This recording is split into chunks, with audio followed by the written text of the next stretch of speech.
Exam fighter number पर आप सभी का स्वागत है विद्यार्थियों। तो चलिए, हम लोग का क्लास डेली चल रहा है। ऐसा नहीं है कि आपका क्लास अब्सेंट हो रहा है, क्लास तो पर डे मिल रहा है। हम लोग कल मैलेनियसी को पूरी तरीका से पढ़ के खत्म कर चुके हैं और फिर हम लोग रिफंड हुए मैक्स वेबर को पढ़ने के लिए। इसमें 3-4 क्लास बचा हुआ है, इसको हम लोग जल्दी जल्दी करके कंप्लीट करेंगे और जस्ट एक दिन बाद, कल के बाद खत्म हो जाएगा तो हम लोग इसका एमसीक्यू लेके तुरंत आएंगे फटाक से। इसके बाद क्लास चल रहा है, यूनिट 1 ही चल रहा है, यूनिट 2 हम लोग जस्ट चालू करने वाले हैं। और इस बात को जो लोग अभी कमेंट करके पूछ रहे हैं कि सर क्लास कंप्लीट होगा कि नहीं होगा, तो ये डाउट मैं आपको क्लियर कर दूं कि एग्जाम से पहले आपका क्लास कंप्लीट हो जाएगा, आपका सिलेबस बिल्कुल कंप्लीट होगा। इसके लिए आप निफिक्र रहिए, आपका क्लास कंप्लीट होगा ही, नहीं कि सवाल ही नहीं है। और क्लास कंप्लीट तो होगा ही, एमसीक्यू भी हम लोग करेंगे, जितना थिंगर है उनका एमसीक्यू करेंगे और एक बार ऑल ओवर में करेंगे, फिर प्रीवियस ईयर के क्वेश्चन भी करेंगे। बहुत कुछ करना है। देखिए, जेट का जो एग्जाम 2006 में हुआ था तो बहुत टफ हुआ था। ऐसा नहीं है कि आप ऊपरी पूरी पढ़ के निकल जाएंगे। अगर जो लोग, कुछ लोग कमेंट करते हैं कि सर एमसीक्यू के लिए, तो सिर्फ एमसीक्यू से आपका काम नहीं चलने वाला है। आपको पहले सब्जेक्टिव थोड़ा पढ़िए, समझिए, तब एमसीक्यू करेंगे, तबे कर पाएंगे। अदरवाइज सिर्फ एमसीक्यू से आप जेट को नहीं निकाल पाएंगे। नेट का सिलेबस है और नेट के पैटर्न पे ही आपका क्वेश्चन आना है, इसलिए मेहनत करिए। डेट भी आ गया है, अगर मार्च में 29 का है तो होगा, अगर नहीं होगा तो डिले कितना होगा, 15 दिन, 10 दिन, महीना दिन, इससे तो ज्यादा होगा नहीं। तो आपके पास समय बिल्कुल नहीं है। आप ये सोचिए कि क्लास कंप्लीट होगा, नहीं का कोई सवाल ही नहीं उठता है कि क्लास नहीं कंप्लीट होगा। क्लास भी कंप्लीट हो जाएगा, सब्जेक्टिव भी और ऑब्जेक्टिव भी हम लोग क्लास कंप्लीट करेंगे। यूनिट बाय ऑब्जेक्टिव करेंगे, 10 यूनिट का ऑब्जेक्टिव करेंगे। तो इसके लिए आप टेंशन फ्री रहिए, बस हमारे साथ बने रहिए। तो चलिए हम लोग समझते हैं साता की अवधारणा, एक कॉन्सेप्ट पढ़ते हैं। देखिए, ये मैक्स वेबर साहब हैं, अब इनके हम लोग और आगाड़ी भी चर्चा कर चुके हैं। और देखिए, साता की अवधारणा में, साता में ज्यादा कुछ है नहीं, ये मोटी बातें हैं। आप थोड़ा सा समझेंगे, थोड़ा सा दिमाग लगाएंगे, अच्छा से समझ लेंगे। देखिए, साता की अवधारणा, कॉन्सेप्ट ऑफ ऑथोरिटी, भाई ये क्या होता है? साता के बारे में मैक्स वेबर साहब क्या कहते हैं? अकॉर्डिंग हम लोग मैक्स वेबर का थ्योरी पढ़ रहे हैं तो उन्हीं के अनुसार बात करते हैं। मैक्स वेबर के अनुसार साता विशेष रूप से आर्थिक आधारों पर आधारित होती है। देखिएगा, इनका एक वर्ड आया है, आर्थिक आधार पर, यानी इकोनॉमी आधार पर। बता रहे हैं कि साता की जो अवधारणा है, यानी साता विशेष रूप से, खास तौर पर कहें कि आर्थिक आधारों पर आधारित होता है। यानी कहें कि एक प्रकार से कि जिनके पास संपत्ति है और उत्पादन के साधन है, उसके पास साता रहता है। जैसे कोई इकोनॉमी लेवल पर ज्यादा स्ट्रोंग है, या वो कहें कि उत्पादन के साधन उन्हीं के पास है, तो साता किनके पास रहेगा? उनके पास रहेगा, अकॉर्डिंग टू मैक्स वेबर। फिर बताते हैं कि उसके अंदर जो मजदूर लोग होते हैं, वो काम करते हैं, अपना काम करेंगे तो उसके बदले में उनको क्या मिलता है? मजदूरी, यानी वो सेवा को बेचते हैं। जो बड़े लोग हैं, जो साता के उत्तराधिकारी हैं, या जो साता के मालिक है, जो स्वामित्व है, जिनके पास साता है, जिनके पास अथॉरिटी है, तो जो वो लोग क्या करते हैं, वो लोग हमेशा चाहेंगे कि साता हमारे पास रहे, संसाधन हमारे पास रहे, सब चीज का स्वामी मैं ही रहूं। तो जो मजदूर लोग होते हैं वो क्या करेंगे? अपना मजदूरी बेचेंगे, यानी सेवा बेचेंगे। सेवा के बदला में उन्हें कुछ आय प्राप्त होगा। तो जो बड़े लोग हैं, यानी कहें कि एक प्रकार से हम इनके बात करते हैं मैक्स वेबर के अनुसार, कि जो इकोनॉमी का, जिनके पास इकोनॉमी व्यवस्था है, यानी कहें कि जो उत्पादन के साधन या कहें कि संपत्ति, ये सारे चीज पर जिनका एकाधिकार है, साता उन्हीं के पास रहेगा। आइए समझते थोड़ा सा और अच्छा से। साता के निर्धारण में एक मात्र आर्थिक कारक नहीं है, यानी सिर्फ ये भी है कि देखिए, इकोनॉमी तो है ही, वो तो मोस्ट है, लेकिन पार्टिकुलर हम बोलेंगे कि भाई साता किनके पास रहेगा, तो सिर्फ आर्थिक आधार पर साता का निर्धारण नहीं हो सकता है कारक, क्योंकि कारण जो है अनेक हो सकते हैं।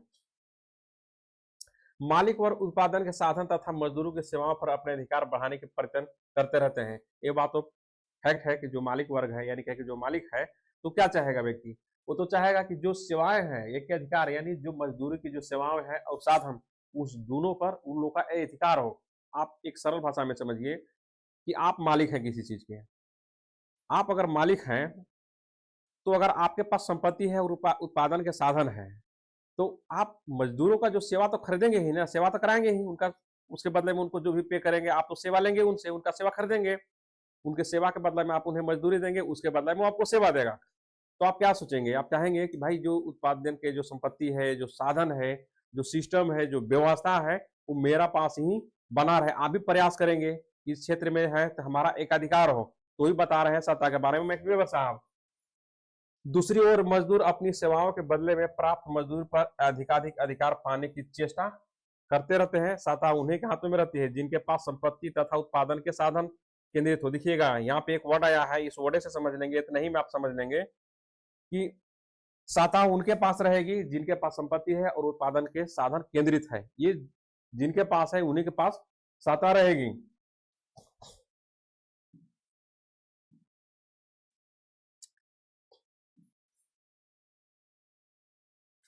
इस प्रकार मजदूरी की संविदा खरीदी जाती है और मालिक मजदूर के ऊपर एक विशेष प्रकार के अधिकार प्राप्त कर लेते हैं। सही बात है, यानी जिसके पास संपत्ति है, साधन है, टोटल व्यवस्था है, वो क्या करते हैं, वो स्वाधीनता उनके खरीद लेते हैं। किनके? मजदूर के। मजदूरों को भी देखिए मजबूरी है, ऐसा नहीं है, क्योंकि वो अपनी सेवा बेच रहे हैं और जो मालिक है तो मालिक है, ये लोग मजदूर के ऊपर विशेष प्रकार के एक अधिकार प्राप्त कर लेते हैं। किसके बल पे? तो उत्पादन के साधन और संपत्ति के दम पे। और मजदूर वर्ग है, गरीब लोग हैं, यानी कहें कि एक प्रकार से वो बहुत कमजोर लोग हैं, तो वो अपनी मजदूरी बेचने के लिए भी, यानी सेवा बेचने के लिए तैयार है। और जो एक वर्ग ऐसा भी है जिनके पास संपत्ति के साधन है, उनके पास टोटल व्यवस्थाएं हैं, उनके पास उत्पादन के साधन है, पूरे सिस्टम है, तो चाहेंगे कि हमारा जो एकाधिकार है इन लोग पर बना रहे। तो वही मैक्स वेबर बोल रहे हैं कि जिनके पास ये सिस्टम होता है, जो व्यवस्था है, यानी उत्पादन के संपत्ति का साधन है, उत्पादन के साधन है, ये सारे चीज जो है, तो वो लोग हमेशा चाहेंगे कि वो वर्ग जो काम कर रहा है, जो मजदूरी वर्ग है, जो मजदूरी कर रहे हैं, अपना सेवा बेच रहे हैं मजदूरी करके, उन पर भी उनका एक अधिकार बना रहे, वो भी प्राप्त कर लेते हैं। देखिए सत्ता के प्रकार हम लोग थोड़ा सा देखेंगे। यहाँ सत्ता के स्वरूप या प्रकार बोल सकते हैं, टाइप बोल सकते हैं कि सत्ता भाई कितना होता गया है, कितने प्रकार का होता है। हमने तो सत्ता के बारे में समझा कि सत्ता क्या है, किस बेस पे आधारित होता है, लेकिन उन्होंने टाइप्स की भी बात बोल किए हैं कि सत्ता कितने प्रकार के होते हैं। अकॉर्डिंग टू मैक्स वेबर के अनुसार ये 3 प्रकार के सत्ता होते हैं। कितने प्रकार के? 3 प्रकार के। अब देखिए, अब आपको और समझ में आएगा यहाँ पे।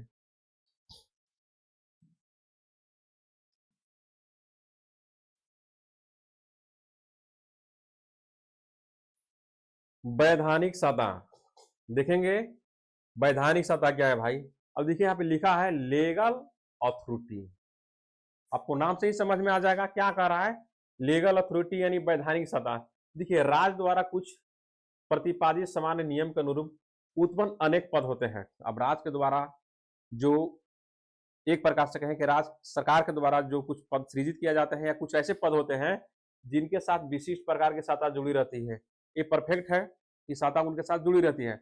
अब मान लीजिए, देखिए वैधानिक सत्ता में कुछ नहीं है, इसमें यह है कि अगर कोई जितने भी कहें कि अगर कहीं से बहाली आती है, मान लीजिए कि आप असिस्टेंट प्रोफेसर की तैयारी कर रहे हैं, तो आप अगर प्रोफेसर बनने के लिए क्या है, कुछ तो रूल्स है ना, कि पहले आप जेट पास करेंगे, तो फिर आप फॉर्म भरेंगे, फिर इंटरव्यू देंगे, तो फिर असिस्टेंट प्रोफेसर बनेंगे। देखिए इसमें बहुत सारे रूल्स है। उसी प्रकार बता रहे हैं कि कुछ ऐसे विशिष्ट प्रकार के जो नियम अनुसार होते हैं, कुछ पद होते हैं, और उनके जो पद के साथ रहता है जुड़ा जुड़ा हुआ क्या, तो विशिष्ट प्रकार के साथ जुड़ी रहती है।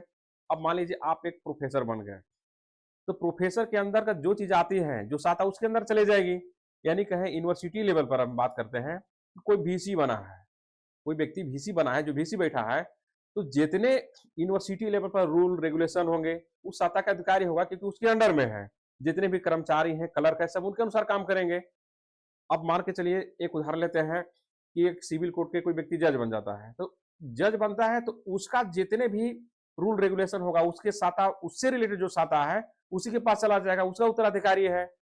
और उसके अंदर में जो भी कर्मचारी है, जो निम्न वर्ग कहे कि छोटे स्तर के जो कर्मचारी है, चपरासी है, क्लर्क है, झाड़ू पोछा करने वाले हैं, जो कुछ जो लोग हैं उनके अंडर में काम करेंगे, उनके बात मानने पड़ेंगे। यही बता रहे हैं कि ये जो लीगल अथॉरिटी जो साता है, तो वो उस पद से संबंधित साता है जो उन्हें वैधानिक रूप से है को प्रयोग में लाने का अधिकार है। स्पष्ट है कि इस प्रकार के सत्ता का स्रोत व्यक्ति की निजी प्रतिष्ठा में निहित नहीं होता है। सही बात है, निजी प्रतिष्ठा से थोड़े है कि आप समाज में, सोसाइटी में बहुत बड़ा प्रतिष्ठित व्यक्ति है, तो आपको प्रतिष्ठा के द्वारा मिल गया है, नहीं। इस प्रकार के जो सतह होती है वो एक प्रतियोगिता के माध्यम से होती है। प्रतियोगिता में परीक्षा देंगे, आप पास करेंगे तो आपको सतह वो प्राप्त होगी।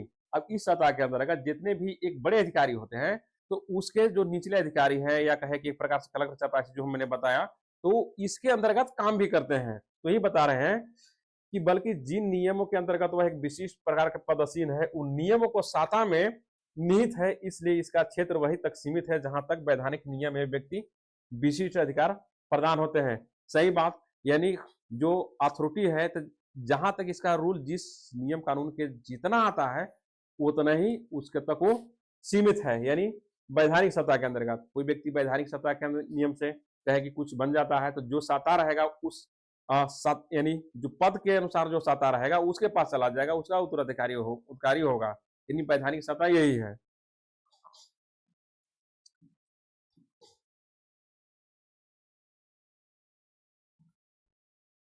देखिए यह है परंपरागत सत्ता यानी ट्रेडिशनल अथॉरिटी। अब देखिए इसका नाम से ही आपको पता चला कि यह है ट्रेडिशनल अथॉरिटी यानी परंपरागत सत्ता।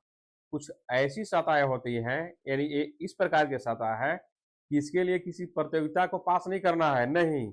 ये परंपरागत आधार पर कुछ ऐसे पद होते हैं जो व्यक्ति के प्रतिष्ठा से ही प्राप्त हो जाते हैं। देखते हैं आगे क्या है। वह सत्ता एक व्यक्ति को वैज्ञानिक नियमों के अंतर्गत एक पद पर आसीन होने के कारण नहीं, देखिएगा यहाँ नहीं, बल्कि परंपरागत स्वीकृत पद आसीन होने के कारण प्राप्त होते हैं। इस प्रकार का सत्ता विश्वासों पर टिकी होने के कारण परंपरागत कहलाती है। उदाहरण, गांव में पाई जाने वाले पंचायतों, देखिएगा आप ऐसे समझ लेते हैं इसको कि कुछ आप देखेंगे एक जो विलेज में यानी गांव में जहाँ पे अभी पूरी तरीका से कहें कि जहाँ गांव है जहाँ पर उतना आधुनिकता का प्रभाव नहीं है, या कहें कि वो गांव है, जैसे आप पढ़ते हैं प्राचीन समय के गांव यानी बहुत पीछे के गांव पढ़ते हैं, तो उसी प्रकार के जहाँ पे कुछ ऐसे विलेज में गांव में कुछ रूल्स रेगुलेशन ऐसे होते हैं कि किसी व्यक्ति की वो सत्ता प्राप्त है। कोई अगर मान लीजिए पंचायत करते आ रहा है तो वो व्यक्ति किया, फिर कुछ ऐसे क्योंकि परंपरा का चले आ रहा है, फिर वो अगला व्यक्ति नहीं रहा तो वो जो पद है उसके बेटा के प्राप्त हो जाता है, उसके पुत्र के प्राप्त हो गया तो उसके अनुसार चलाएगा। जैसे गांव में अब देखेंगे कोई व्यक्ति अप्रिय घटना या अप्रिय काम कर दिया तो गांव में पंचायत बुलाया जाता है। तो गांव में जो पंचायत हो रहा है तो वो इस पर कौन करेगा, गांव के समाज के लोग रहेंगे, लेकिन उसी में से एक मुख्य व्यक्ति रहता है जो पहले से करते आ रहा है। तो वही इस प्रकार का सत्ता है कि ये प्रतिष्ठा पर प्राप्त होता है। इसके लिए किसी प्रकार के आपको एग्जाम क्वालिफाई नहीं करने पाते हैं, और उस प्रकार का नियम लिखित कानून बहुत सारा जो हम लोग अभी वैधानिक सत्ता में देखे उसमें था, उसके नहीं है, इसका उल्टा है सीधे एकदम। इसके पास बस यही इसका खासियत है, ये परंपरागत तरीका से व्यक्ति की प्रतिष्ठा पर आधारित है, यानी एक व्यक्ति की जो प्रतिष्ठा था उस पर आधारित था और ये फिर अगला उसी पीढ़ी दर पीढ़ी चलते आएगा। एक खास करके इस प्रकार का जो व्यवस्थाएं हैं बहुत प्राचीन समय में भी देखा जाता था। इसका छाप अभी भी आपको ग्रामीण क्षेत्र में देखे कि कहीं कहीं मिलेगा कि कुछ हो जाने पे व्यक्ति जो पंच होता है कि पंच परमेश्वर है, जो पंच कहेगा हम उसका बात मानेंगे। तो भाई इस प्रकार की व्यवस्था, इस प्रकार का सत्ता पहले से चला आ रहा था, आज भी कुछ कहीं है। यही आपका है परंपरागत सत्ता। अब देखिए एक है आपका करिश्माई सत्ता। अब देखिएगा ये है करिश्माई सत्ता। भाई करिश्माई सत्ता क्या होता है आप तो सुने दो। तो देखिए इसका नाम से है, इसका नाम से ही आपको थोड़ा समझ में आ गया, करिश्माई यानी कुछ चमत्कार की इसमें बात हो रहा है, यानी करिश्माई सत्ता आपका नाम से समझ में आ रहा है। सत्ता न तो वैधानिक नियमों पर आधारित होते हैं न परंपरागत, बल्कि कुछ करिश्मा या चमत्कार पर आधारित होती है। देखिएगा यानी कहें कि ये कुछ चमत्कार पर आधारित है। इस प्रकार का सत्ता न तो वैधानिक सत्ता है और न तो परंपरागत सत्ता है, न तो इसके लिए प्राप्त करने के लिए आपका कुछ रूल्स रेगुलेशन है कि आप इस चीज को फॉलो करेंगे तो सत्ता आपको मिलेगी, या कुछ ऐसा नहीं है कि आप परंपरागत जो सत्ता चला आ रहा है वो मिलेगा, नहीं। ये चमत्कारित है, यानी कहें कि ये करिश्मा या चमत्कार पर आधारित होता है। कुछ ऐसे व्यक्ति होते हैं, खास व्यक्ति होते हैं जिनमें कुछ उसमें ऐसे विशिष्ट गुण आ जाते हैं जिसके वजह से ये सत्ता उनके पास चली जाती है, क्योंकि वो लोग उनसे आकर्षित हो जाते हैं, उनके आदर्श मान लेते हैं, उनको फॉलो कर लेते हैं, इसके वजह से वो सत्ता उसके पास चले जाती है। यानी अब देखिए एक आम लोग अब एक चमत्कारित लोगों में बहुत डिफरेंस है। अब आम लोग के पास ये सत्ता क्यों नहीं प्राप्त हो सकता है, क्योंकि वो आम लोग है, क्योंकि उसमें चमत्कारी व्यक्ति नहीं है, उस प्रकार का उसमें गुण नहीं है, वो ऐसा व्यक्ति नहीं कर सकता है, वो समान व्यक्ति है। लेकिन व्यक्तियों में कुछ व्यक्ति ऐसे होते हैं कि जो अपने बल पर, बुद्धि पर, यानी कहें कि तार्किकता से वो उस प्रकार के बात विचार या करते हैं, ऐसे होते हैं कि वो ज्यादा फेमस हो जाते हैं सोसाइटी में। इसकी वजह से लोग बोलते हैं कि भाई ये चमत्कारी व्यक्ति है, उसका बात माननी हमें चाहिए। तो कुछ ऐसे लोग भी होते हैं कि ये सत्ता उनके पास चली जाती है। देखेंगे जैसे जादूगर है, देखिए यहाँ पे पीर, पैगंबर, अवतार, धार्मिक नेता, सैनिक, योद्धा, किसी दल के आदि इस प्रकार के सत्ताधारी व्यक्ति होते हैं। ऐसे व्यक्तियों को सत्ता लोग इस कारण स्वीकार कर लेते हैं, इनमें कुछ अद्वितीय या विलक्षण गुण पाए जाते हैं। वही बात, यानी कुछ खास गुण, कुछ खास चीजें उस व्यक्ति में पाया जाता है, जिसके कारण लोग उसकी बातों को मानने लगता है और ये सत्ता है उन्हीं के पास चले जाता है। तो आपको समझ गया होगा, देखिए सत्ता के नाम से ही तीनों समझ गए, वैधानिक सत्ता है किस प्रकार प्राप्त होता है, और आपका जो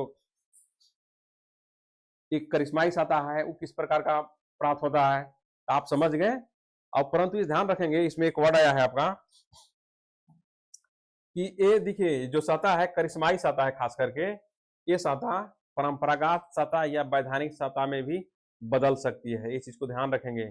यानी ऐसा नहीं है कि ये करिश्माई सत्ता है तो सिर्फ करिश्माई सत्ता में रहेगा, नहीं। क्योंकि चमत्कारी अगर व्यक्ति है, अगर उसके से लोग आकर्षित हो रहे हैं, एक्टिव हो रहे हैं, तो वो सत्ता उसके पास है, तो वो व्यक्ति क्या कर सकता है, वो चाहे तो परंपरागत सत्ता भी प्राप्त कर सकता है और वैधानिक सत्ता में भी बदल सकता है, प्राप्त कर सकता है, ऐसा है। तो चलिए हम लोग इसको अच्छा से समझे। मैक्स वेबर साहब का जो अथॉरिटी था, सत्ता की अवधारणा था, हम लोग समझे। इसमें ज्यादा कुछ है नहीं, बस थोड़ा सा है, थोड़ा सा कॉन्सेप्ट दोहराएंगे, क्लियर है। या पीडीएफ आप एक बार दो बार पढ़ेंगे क्या क्या आ रहा है आपको समझ में आ जाएगा, अगर लेक्चर में नहीं आए तो चलिए इसे भी सादा सवाल बनता है। और एक क्लास आपका अब ये टॉपिक कंप्लीट हुआ, फिर हम जस्ट अभी आपको मिलते हैं नेक्स्ट क्लास में। तब तक के लिए थैंक्स।